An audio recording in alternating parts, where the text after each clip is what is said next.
Hi, I'm Jeff Benson, owner of Mind Body Cheer, and I am here to talk to you about mindset and mental toughness.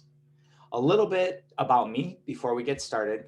I have a background in both kinesiology, education, and psychology. So, what I do when I talk with coaches or athletes is blend together my experience as an athlete, my knowledge of kinesiology, how the body moves and how the body reacts to the brain, as well as psychology. So, the mental part of competitive sport. And I kind of blend all of these passions and knowledge together to help bring change to athletes.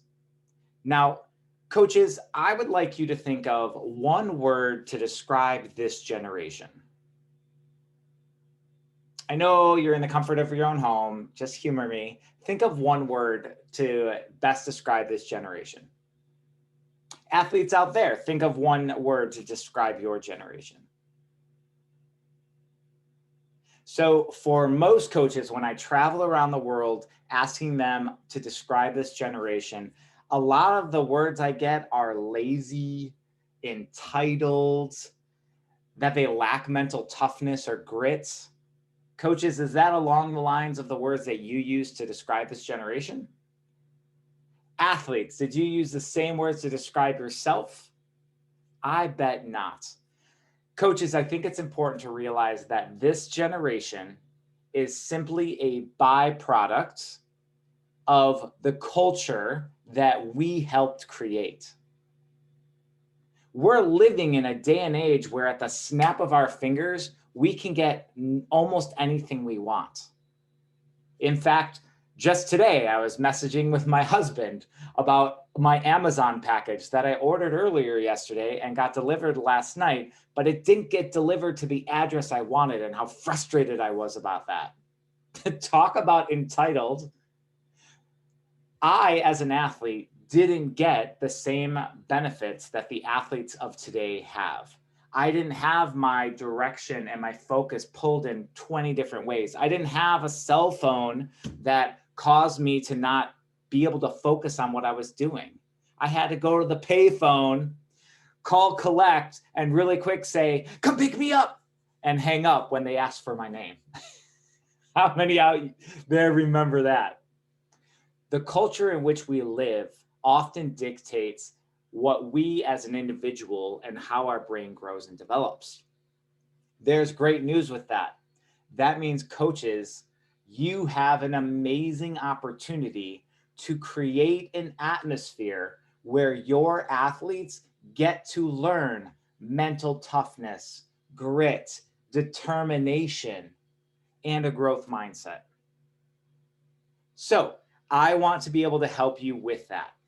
So, as Mind Body Cheer, that's what I do. I bring together my knowledge of psychology, my background in kinesiology, my over 2 decades involved in sport to help you coaches help your athletes be mentally tough. I believe that the number one way to become mentally tough is to learn and apply a growth mindset. And so that's what we're going to do today. I want to help bridge the gap between the way athletes see themselves and the way the coaches see their athletes. And I want to give you, by the end of today, my goal is to help you feel empowered. I want you to understand what it takes to be more mentally tough and how mindset is the way to get there. All right. Hopefully, everyone out there, you're starting to feel excited, feeling some hope. Let's get started.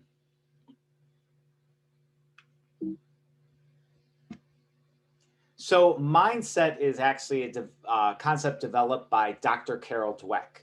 In over 3 decades of experience in education, she tried to understand better what separates some people from being able to reach their fullest potential and others who happen to fall short. She realized that there are these two different types of mindset that kind of dictate if somebody's able to bring themselves to reaching full potential or not.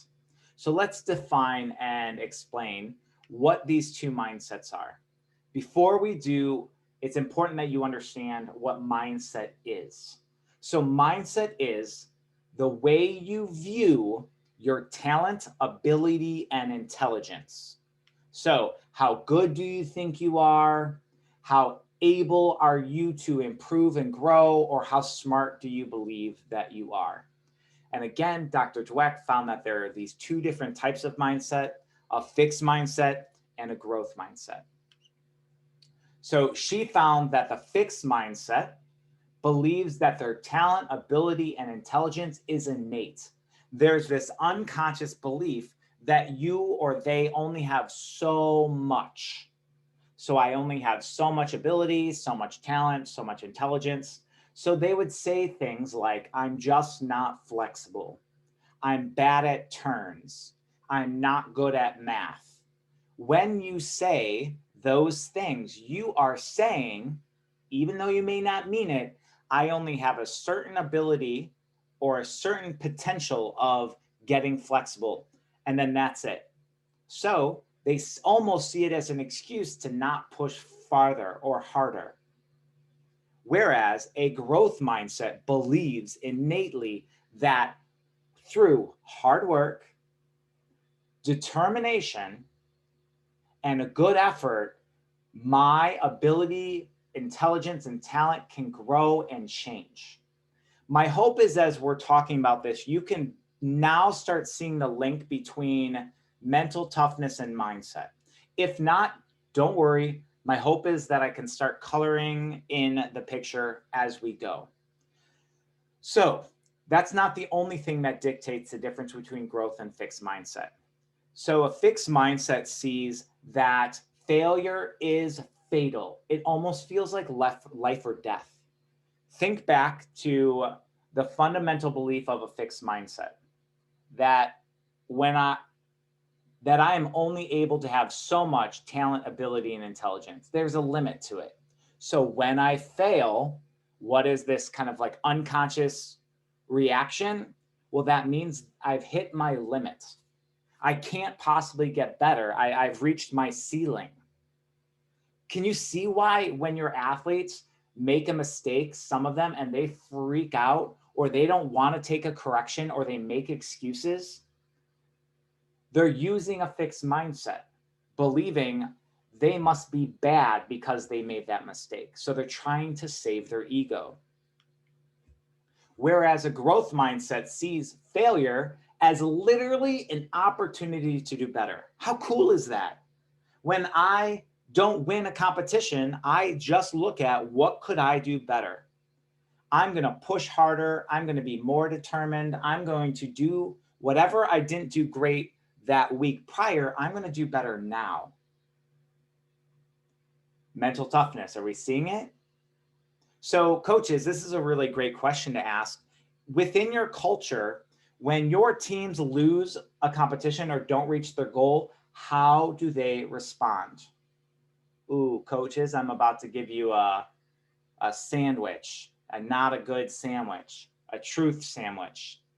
How do you act when your team doesn't reach their potential? Do you act as that failure is fatal and so you yell and scream? Or do you see that failure as just an opportunity to go back to the drawing board next week and try and make a change so the next competition is better? Mindset and mental toughness works both ways. Feedback.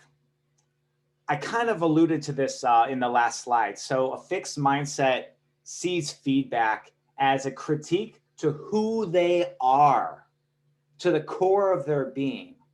So they make excuses, place blame on others, rather than taking accountability. Whereas a growth mindset sees feedback as simply information on what happened. Oh, okay, so my legs weren't straight. That means I want to straighten my legs. Not my legs weren't straight, so I'm a horrible person. So hopefully you can see the distinction that fixed mindset sees it as a reflection of who they are inside, where growth mindset sees it as a reflection of what action or inaction that they caused or created.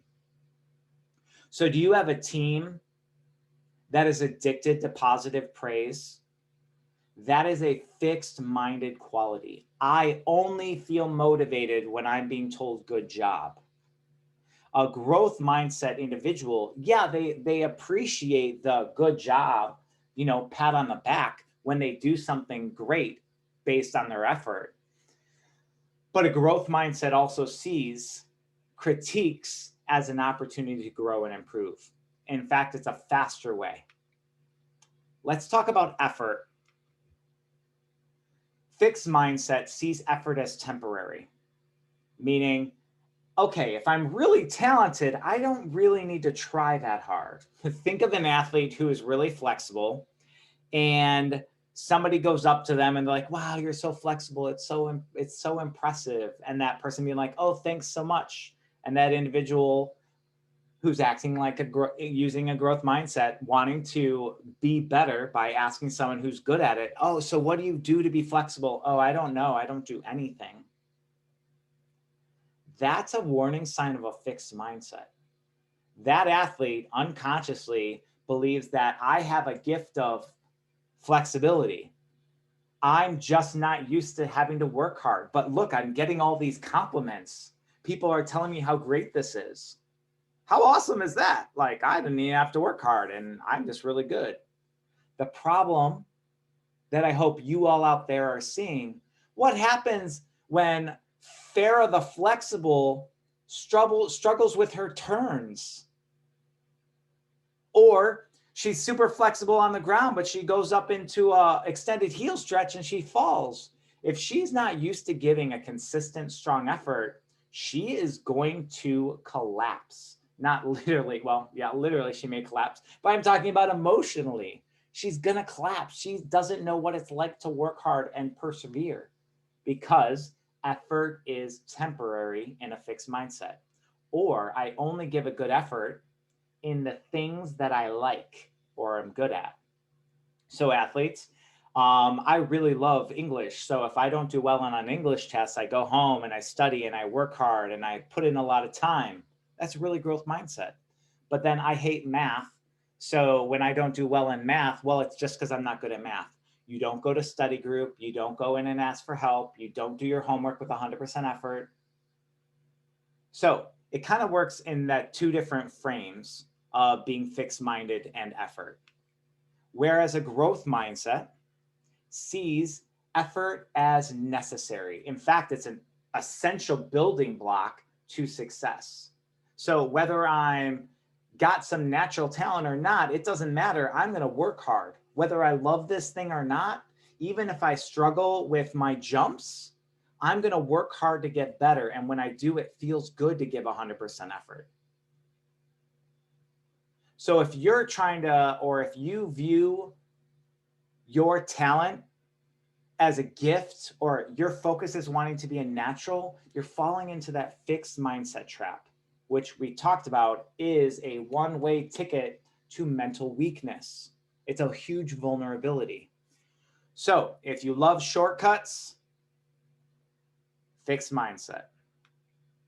Let's talk about adversity. Adversity is a fancy word for being able to overcome setbacks. As you're probably now able to put together the pieces, when an athlete quits because something gets hard, or when they get injured and they just sit there, or maybe don't even show up to practice, when these bad things happen, do they just go? Do they quit?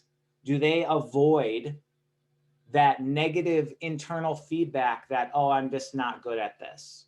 Oh, I didn't make varsity this year. I quit. I'm a junior. I should make varsity, even if they don't have the skills yet to qualify. Those are examples of fixed mindset. So when your team has a bad practice, what do?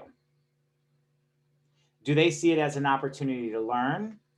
Growth mindset. Is it just a hurdle to get over? Do they see that bad practice as a sign of learning more about some of your team's vulnerabilities? Or do they think it with a fixed mindset? Oh, bad practice means it's a one-way ticket to Failville.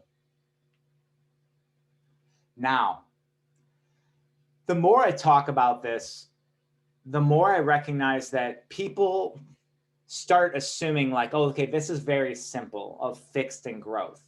But the reality is it's a little bit more complicated. And I want to explain that through this next category of achievements.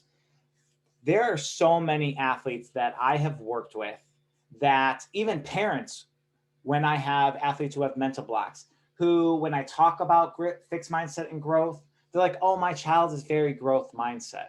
They think of all the times where they work hard and give a good effort and they overcome setbacks.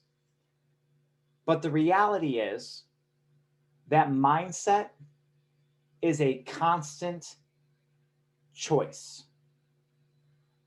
You are not fixed or growth as a person. And as I go through this, I'm sure every single person out there are finding qualities that they have that are both. Like when we talk about racism, you are not just racist or anti-racist. I don't believe that it is one or the other. That if you do one thing that is racist, that makes you the label of racist. Rather, I see an act as racist. So that act right there, that act was racist. Okay, that act over there was anti-racist. I'm gonna self-disclose a little bit. I talked earlier about my husband and my frustration of being entitled and wanting my package sent to my house directly, and I'm frustrated that wasn't. So I spoke a little bit about my husband.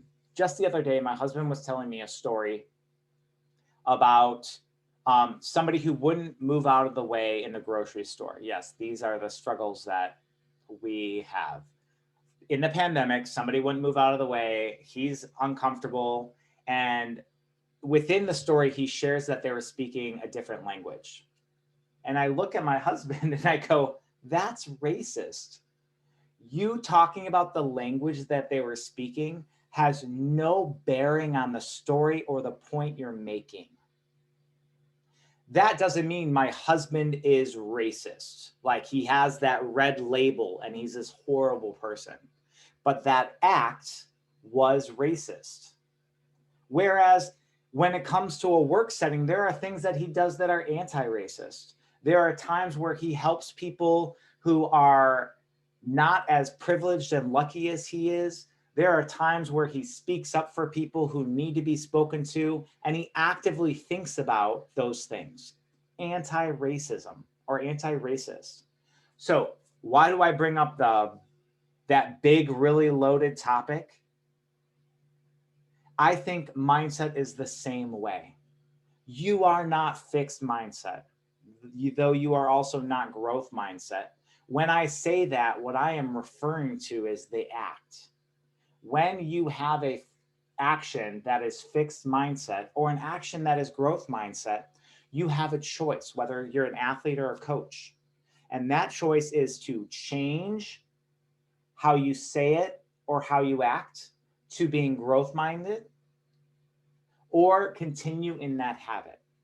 Okay, let's talk a little bit more about achievements. Thanks for going there with me. I appreciate that. I know sometimes those conversations are uncomfortable, but the active growth mindset would say, through discomfort, we grow. You cannot grow while being comfortable. All right, so a fixed mindset sees achievements as a sign that you are good, a sign that you are great.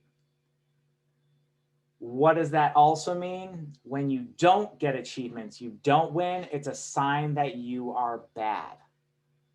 Whereas a growth mindset sees achievements as, I'm on the right track, keep going. And they also see failures as, okay, did I make a right turn, a fork in the road? Or was that setback necessary for my bigger goal? Science actually can support this. Scientists have found that when scanning the brain of somebody who is thinking with a fixed mindset, the part of the brain that lights up is actually the reward center. So the center that feels really good temporarily, those adrenaline junkies. Whereas the most active parts of the brain of a growth mindset are way deeper. They are the I'm feeling good, I'm feeling proud.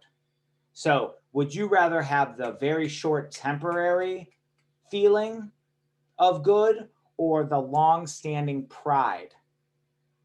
I hope you are going, though this feels really good. I don't want to discount it. It feels really good to get an A. It feels really, really good to win a competition.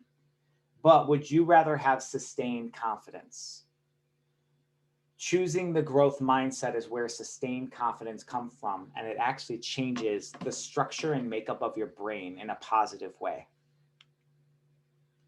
When we talk about risks, within a fixed mindset, we avoid risks. The action is when I go and try and do something that's hard, I am putting my talent, ability, and intelligence on a chopping block. I'm allowing people to judge me. So there's a huge risk involved. So I'm not going to try and learn something new for fear of failure. Whereas a growth mindset sees risks as necessary. Being uncomfortable, which I spoke about earlier, is necessary to grow. All right, I want to talk really fast about something that involves our brain. So if you paid attention or tuned in to my mental block and performance anxiety, this is going to be very familiar. Remember, learning it again or hearing it again only cements it more in our brain. So try not to fast forward. But for those of you who haven't heard this or haven't watched that video yet, our brain memorizes patterns. So the more that we think with a fixed-minded or a fixed mindset, the more we reinforce that action or reaction to things. The more that that second wave of fear, the more that we react with, no, oh, life or death, that hurts. They're attacking me personally. The more we're reinforcing that reaction.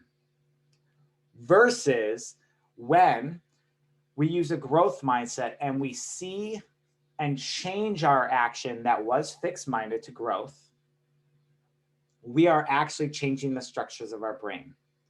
An additional piece,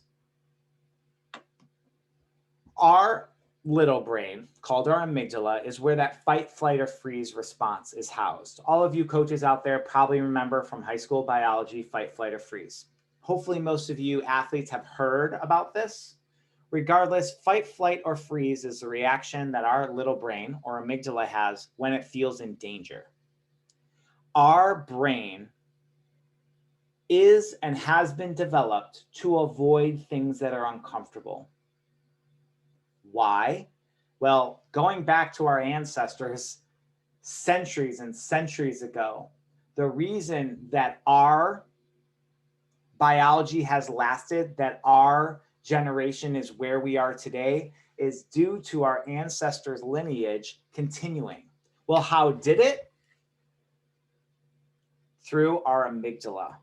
So if we go to the Stone Ages, there were some tribes that their amygdalas weren't very well developed. So they would go and eat berries. They'd be the first one to risk the berries. They'd be the first one to go chase the saber-toothed tiger because they were hungry without a weapon. They didn't worry about fire. And so they died off. We are the descendants to very active amygdalas. So what does that mean? We have a brain that doesn't want to do things that are uncomfortable. So if you notice that as I'm talking about this, you're starting to feel uncomfortable, or you're recognizing like, yeah, it's easier to say than do, Jeff, that's due to your brain. Part of me, like, I empathize with that. I get it. I understand the habit of fixed-mindedness. I understand the habit of wanting to avoid things that are really hard and difficult. But you have to make a choice. Do you, as an individual and as a team, have high goals? Do you have some great, amazing things that you want to accomplish? Or do you feel like you are good with just kind of being average? And average is not bad. Average is just mean like everyone else. If you have a desire to step above average, then it's essential you make the choice to start being conscious of when you're trying to be comfortable and make a different choice. Every time your brain says, This feels regular, normal, natural, comfortable. Let's stay here. Make an active choice to do something that's harder. That is growth mindset. That is mental toughness. And that is the only way to become a champion. And I do define champion in many ways. A champion is somebody who wants to reach high goals, not somebody who only wins. So, what is the formula to increase confidence, be mentally tough, and become this champion mindset or habit? Challenging yourself and embracing discomfort. Let's talk a little bit about what it sounds like if I'm a coach or a teammate when our teammates are in a fixed mindset or making that choice of fixed mindset. Often we'll hear, I can't, or I'm not good at. I talked about I'm not good at way earlier today. It's not my fault, placing blame somewhere else. This is too hard. They want to give up. Oh, I always do this wrong. Oh, I never should have done that. I should totally do my homework. Yes, but are all very fixed mindset terms. Always is a general term. My daughter uses it often. I almost said always. My daughter uses it often. And every time she does, I go, really? Always? Always? I always do that? Okay. Or, Dad, you never let me watch TV. Oh, I never do? Excellent. Then I'll make sure to make that statement true and never. Well, I don't mean never. Okay, then be impeccable with your words. Say what you mean. I'm not like mad at her, but important to recognize when we're being fixed-minded so that hopefully we'll make the choice of being growth mindset. And by this point, my desire is that you understand the benefits of growth mindset. So often she'll reframe it to, oh, you don't let me watch TV often at the end of the night. Yes, you're right. And why don't I let you watch TV before bed? Because it causes poor sleep. You're right. So no, I'm not going to let you watch TV. Dad, will you play Rummy Cube with me? Awesome game. Just FYI, if any of you out there are like looking for a game, Rummy Cube, pick it up. Yeah, totally. Haley, I'll go play Rummy Cube with you. All right. So you're getting to see a little bit about what you might hear when somebody's choosing the action of fixed mindset. Growth mindset would say things like, I'm learning. I can't do it yet. The power of yet, which I'm sure many of you have heard. I'm improving. So though I may not be at my goal, I realize I'm getting better, would be a very fixed-minded reaction. Mistakes help me learn. Now I'm telling you, I realize my own habit. When I make a mistake, I do act like it's fatal a lot of the time. That is a habit I burned in my brain and I acknowledge it. But when I recognize it, I do try and remember what I am preaching right now, that mistakes help me learn. And coaches, athletes, if you've read my book, Unblocked, The Walls Come Tumbling Down, where I talk about mindset, you know from some of my personal examples how I used to use that fixed mindset a lot. I like to think of myself as a recovering fixed mindset addict. So there are times where I do use a fixed mindset, but I don't like, oh, I'm the worst. It's, oh, there I go. I was fixed minded in that moment. Mistakes help me learn. All right. So now I'm more aware that when I spell words wrong, when I am trying to hiccup in the middle of a presentation and I'm thinking of how embarrassing that would be and I don't want to start this over, I realize, hey, it's okay to be human. You don't need to be perfect. Perfection or the desire to be is a very fixed-minded quality. Okay, it didn't go my way. I need to practice more is very growth mindset. Giving 100% effort and working hard is some things that we would see. Really quick, we're nearing the end of the presentation.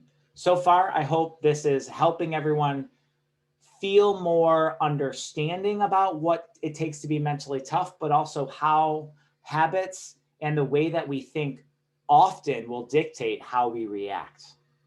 Let's talk a little bit about how our feedback or the praise that we give to people often dictates a growth or a fixed mindset. This right here is one of the many researches that Dr. Carol Dweck did with students. So she took 400 fifth graders and gave them a nonverbal IQ test. So basically like pictures of a block. She put group 1 and group 2 together, and these were a very separate group, so heterogeneous. They were very diverse, very different. It wasn't like the kids who got good grades and the kids who don't in two different groups. It was just kind of a conglomeration of all. Group 1 was praised based on their intelligence, while group 2 was praised on their effort. So group 1 was told, all right, you did an amazing job. You must be so smart. Group 2, I love how hard you worked. Well, we all know that oftentimes in these research projects, there are multiple tests to check what happens next. So these two groups, group 1 and group 2, were asked after given those two different types of praises, intelligence praise or effort praise, would you like to try a harder version of that test? What do you think happened with group 1 when they were asked, hey, do you want to do something harder? Well, those who were praised for their intelligence, 67% of them, 2/3, chose the easier version. What? But they're smart. Why would they choose the easier version? How many of you are remembering what we talked about earlier on wanting to not challenge yourself when you're in that fixed mindset? Why? Because you feel that your intelligence is being risked. Where group 2, who was praised for their effort, wow, I love how you worked so hard at that. 92%, that's like 9 of every 10 students chose to do the harder version. Pretty phenomenal. Like, I was baffled at this. We're not done yet. Test 3. The group that was given that intelligence praise, they were put through another test. Now, this third test was impossible. It was set up so the students were going to fail. Think about it. This was a heterogeneous group of kids who got good grades, kids who didn't. Socioeconomically, they were some very well off, some who were really struggling. The only true difference was that group 1 was praised with intelligence. In this impossible test, while they were taking it, they got frustrated and they started giving up early. Oh, I can't do this. I don't want to do this test. This is dumb. Where group 2, again, the only difference was they were praised for how hard they work and not giving up, worked harder, worked longer, and actually enjoyed the challenge more. You guys, this is actually out there, this science. Please do not think that I'm living in some fairy tale land. This is an actual scientific study. All right, 4th test. I know by this point, if you were one of those students like, let me out. I hate those 4-hour tests. But these students decided, all right, we're going to take this 4th test. They took a test that was just as easy as the first test. But after taking the first test, the option of if they wanted easier or hard for the second, and then the really impossible third, what do you think happened with that group 1? What do you think happened with group 2 in taking the same difficulty of a test as in the beginning? The intelligence group scored 20% lower, whereas the effort group scored 30% higher than they did, each one of them on average. Are any of you out there like absolutely baffled? That's amazing to me. The same difficulty Their intelligence didn't change. Their ability did not change in that like 1 hour span of 4 tests. What did change is the outcome based on the way they were praised. So coaches, the way we praise our athletes for learning things quickly, posting videos of how awesome they are, how perfect they are, being rageful when they don't hit, when they don't win, like going berserk, you are depositing, every time we make those choices, you are depositing fixed mindset into your athletes. I think it's really important to have a distinction that our culture is very fixed minded. There are a lot of things. I mean, I hear every single day how gifted and natural my athlete or my student or my child is. I hear people, even friends of mine, who talk about like, I have to find the thing my child is good at. That's how they get confidence. Oh my gosh, that is not where confidence comes from. Confidence comes from and is developed by doing something that is hard, little by little, and you will grow your confidence. But you need to do them in bite-sized chunks. So one way to improve confidence in your athletes, if they're not hitting their routine and they're starting to get really discouraged, like I get it, follow my rule of 3. If they can't hit a stunt 3 times in a row, make it easier, water it down. If they're not hitting their full out 3 times in a row, it's too hard for them right now. They can't hit it yet, and that's okay. Water parts down. Break the routine down into smaller chunks where they can be successful. And then add a small bite-sized chunk in the beginning or at the end. It doesn't just have to be like add part 2, 3, and 4 of your dance routine. It can also be like do 1 minute of jump ropes or sprints and then do 2, 3, or 4. There are a lot of other things that parameters you can put in to make it easier for you as a coach to make it harder for your athletes. All right, all of this gets me to a quote from Gandhi. Strength does not come from winning. Your struggles develop your strength. When you experience hardships and decide not to surrender, that is strength. This quote is a great example of growth mindset. Thank you all so much for your time. If you want to learn more about mindset, Dr. Carol Dweck wrote a book literally called Mindset, The New Psychology of Success. Check it out on Amazon. If you notice that your mindset is more fixed and you're finding yourself having fear with skills, check out my book, Unblock, The Walls Come Tumbling Down. You can check out me on my website, mindbodycheer.com. You can also feel free to message me. If I've talked about something that kind of like touches the tip of the iceberg, but you want to know more, I love to help. In fact, it's like a huge value of mine. It makes me feel good and it makes me feel loved when I can assist people in doing the things that they want and love.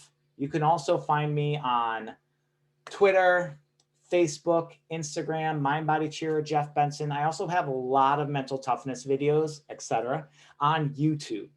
So please don't think that this is all there is. This is just the beginning. Remember, if you have big goals, if there's a lot you want to accomplish, you have to step outside of your comfort zone and actively try and change your habits. Get started today. Good luck, everybody. Thank you so much. And I hope to see you soon. Please be healthy and take care. Bye.